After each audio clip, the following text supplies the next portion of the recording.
Ayan, so here is our sample problem number 1 sa area of closed traverse. So dito, find the area of the given traverse using DMD and DPD method and by the coordinates. So dito, ang gagamitin natin is DMD. Ayan, DMD muna yung gagamitin natin.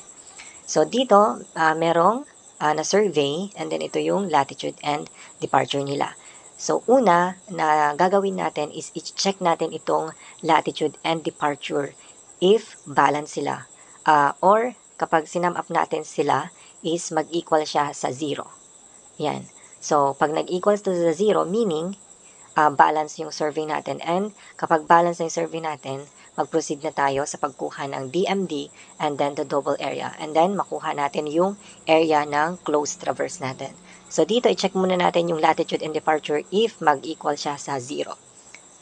So ang gagawin nyo dyan para mas madali, so Caltech or para shortcut, so Caltech na lang. So mode, pindot nyo mode, stat. So, 3 yung 3, tapos stat. Ayan. So, mode 3, stat. And then, punta kayo sa may 2 or the line. So, 2. Ayan. For, ipindot nyo yung, ito, X. So, dito yung X and then ito yung Y. Ayan. So, dire-diretso lang. So, pindot natin for ito muna, latitude for X. Ito.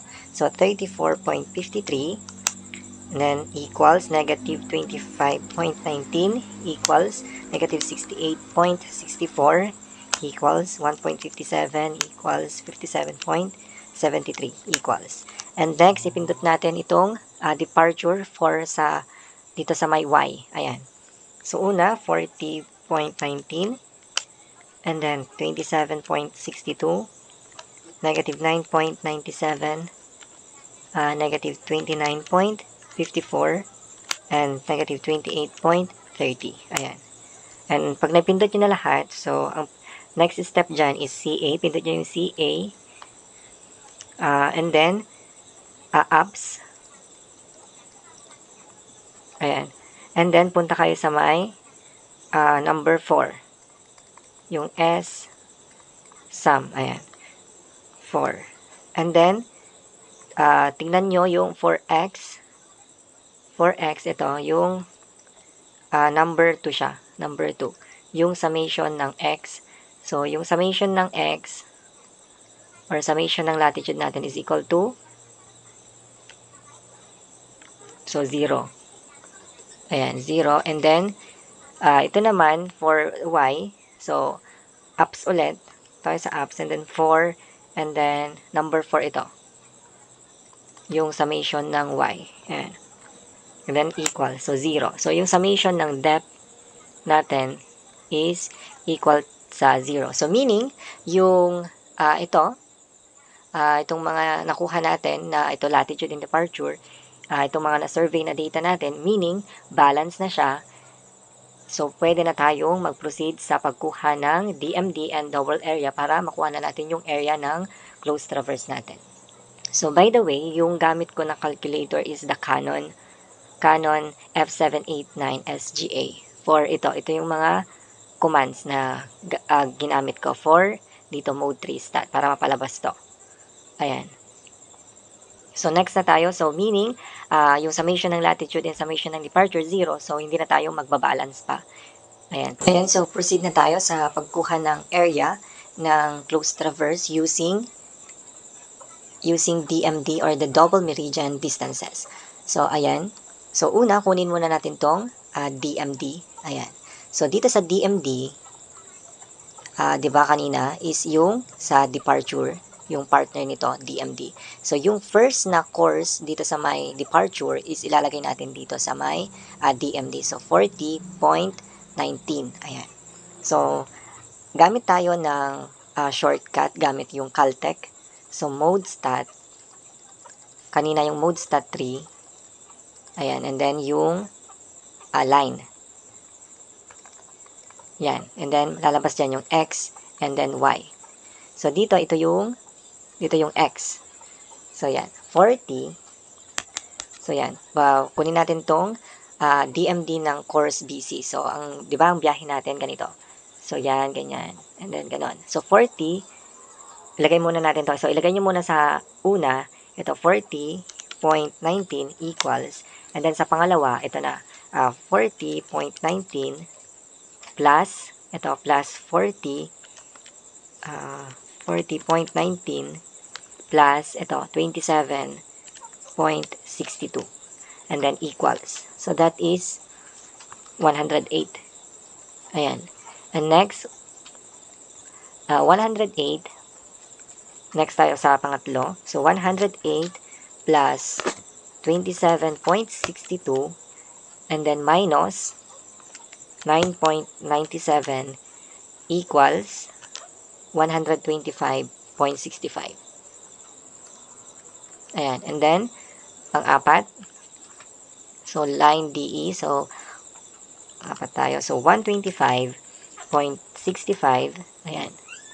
Minus 9.97 minus 29.54 equals 86 pala. 86.14. And then next for line AE, so kailangan 28, positive 28.30 yan. So, 86.14 minus 29.54 and then minus 28.30 and then equals 28.30. Ayan. So, meaning, kapag parehas yung departure natin and then dito sa may 28, dito sa may last na DMD, so 28.30, 28.30, and then opposite yung sign nila, so negative, positive dito. Meaning, yung mga DMD natin is tama.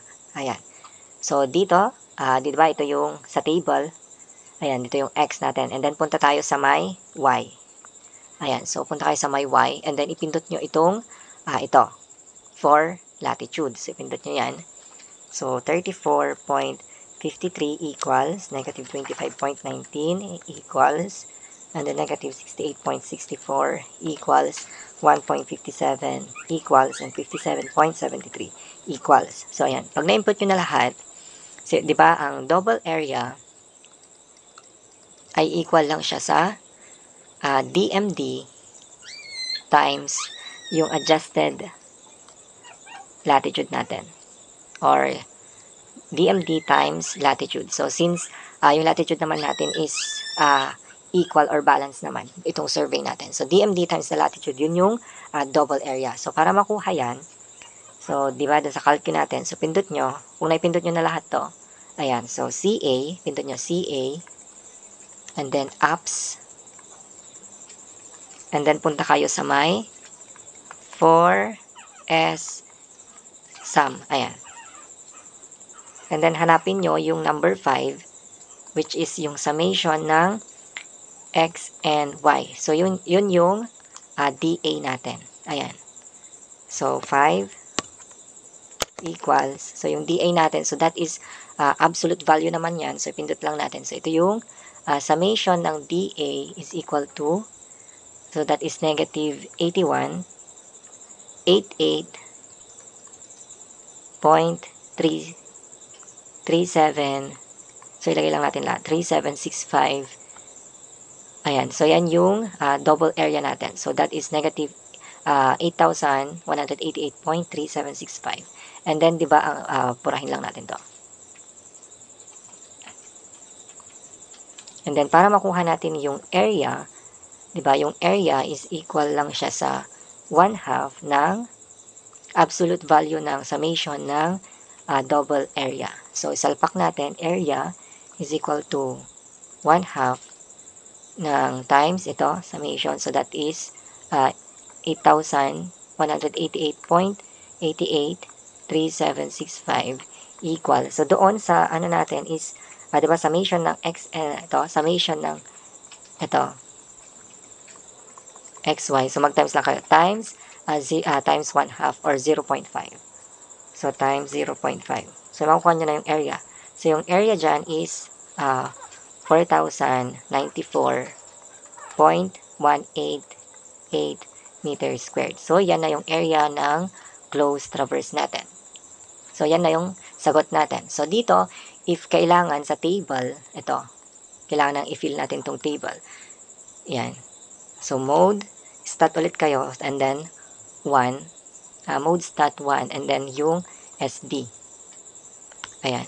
Di ba yung DA? So, DA is ito, DMD times latitude. So, ito, ipindot nyo lang ulit. 40.19, ito, times, ito, latitude. So, times 34.53 equals, and then 108 times negative 25.19, and then 125.65 times 68.64 equals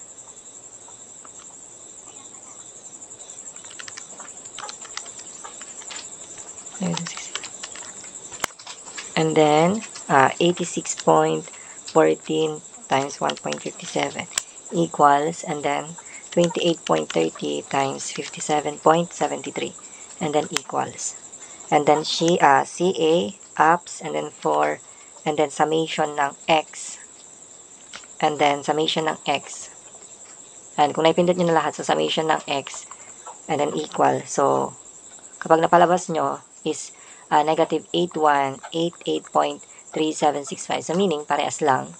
Yan. So, meaning, tama yung answer natin. So, punta kayo apps, and then, punta kayo sa my data. Ayan. So, ilagay nyo na. So, this is, yung una is 1,387.761. Or, ilagay na natin lahat.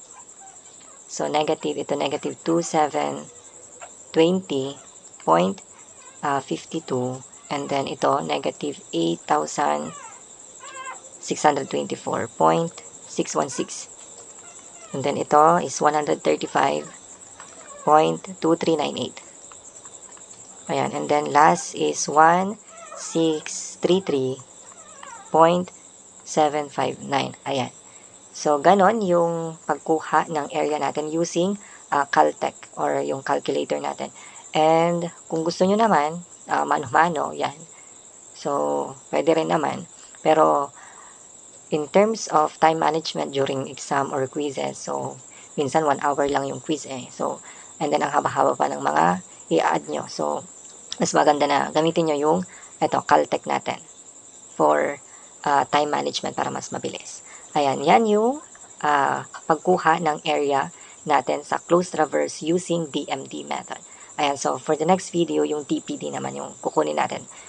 Kung same na makukuha natin ito. So, i-compare natin. Ayan.